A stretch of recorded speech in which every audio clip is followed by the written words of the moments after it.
चलिए भाई बच्चों, आज हम निकालने वाले हैं हाइब्रिडाइजेशन ऑफ द कंपाउंड कि किसी भी केमिकल कंपाउंड का हाइब्रिडाइजेशन कैसे कैलकुलेट करना है। हमें कैसे पता लगेगा कि वो कौन सी हाइब्रिडाइज स्टेट में है।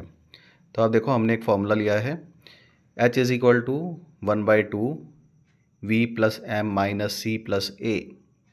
यहाँ पर V का मतलब है number of valence electron in the central atom, M is the monovalent ions attached to the central atom, C is cations or the positive charge, and A is anionic charge or the negative charge।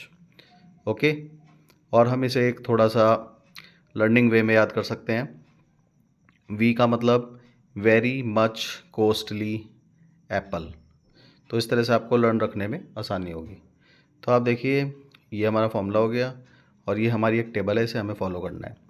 अगर हमारी ये calculated values हैं, जो भी हम यहाँ solve करेंगे इसको, उसके बाद हमें अपनी कैलकुलेटेड वैल्यू को हाइब्रिडाइजेशन से मैच करना है। तो आप देखिए, सबसे पहले आ रहा है हमारे पास मीथेन CH4। तो CH4 का हाइब्रिडाइजेशन हमें मालूम करना है। हमने फॉर्मूला पुट किया, हाइब्रिडाइजेशन इज इक्वल टू 1/2 4 + 4।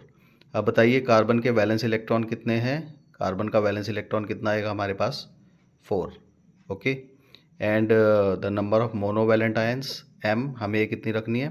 4 हमारे पास मोनोवैलेंट आयन है, क्योंकि हाइड्रोजन की वैलेंसी 1 ही होती है। तो 4 के हिसाब से 4 आयंस हैं, या ये कह सकते हो 4 एटम्स हैं हाइड्रोजन की, तो हमने रखना है 4। और कोई भी पॉजिटिव या नेगेटिव चार्ज इसमें नहीं है, इसलिए आ जाएगा हमारा कि कैटायनिक चार्ज भी 0, एनायनिक चार्ज भी 0। सॉल्यूशन हमने निकाला इसका, हमारे पास आता है 4। टेबल में जब हम देखते हैं तो हमारे पास आता है कि 4th कैलकुलेटेड वैल्यू हाइब्रिडाइजेशन किससे मैच होता है? sp3 से। तो हमारा CH4 का हाइब्रिडाइजेशन sp3।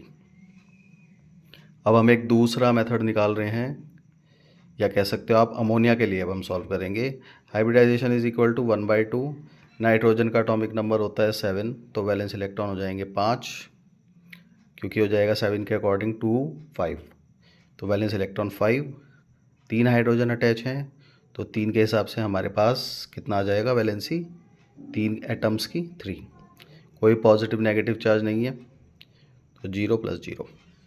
सॉल्व किया हमने, तो सेम जैसा इसमें आया था ऐसा ही इसमें भी हमारा कितना आ रहा है? 4 के हिसाब से sp3, 4 के अकॉर्डिंग sp3।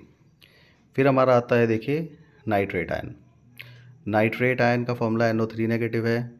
हाइड्रोजन, ये हाइब्रिडाइजेशन इज इक्वल टू, फिर से हमने फॉर्मूला लगाया। इसमें आपको थोड़ा याद रखना पड़ेगा, क्योंकि हमने अभी पढ़ा है कि नाइट्रोजन के वैलेंस इलेक्ट्रॉन 5 हैं, 5, तो हमने 5 के अकॉर्डिंग पुट कर दिया। फिर हमारे पास आता है ऑक्सीजन।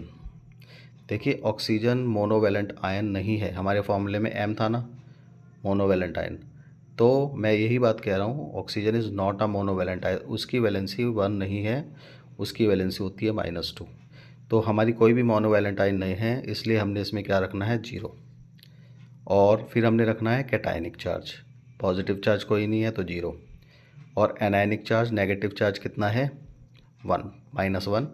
तो हमने एनायनिक चार्ज एक ही जगह क्या रख देना है? 1। तो 5 + 6 कितना आ जाएगा हमारा? 6। फिर 2 से हमने इसकी कटिंग की, हमारे पास कितना आ जाएगा? 3।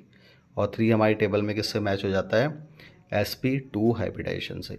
तो NO3 नेगेटिव आयन का हाइब्रिडाइजेशन sp2 हो जाएगा।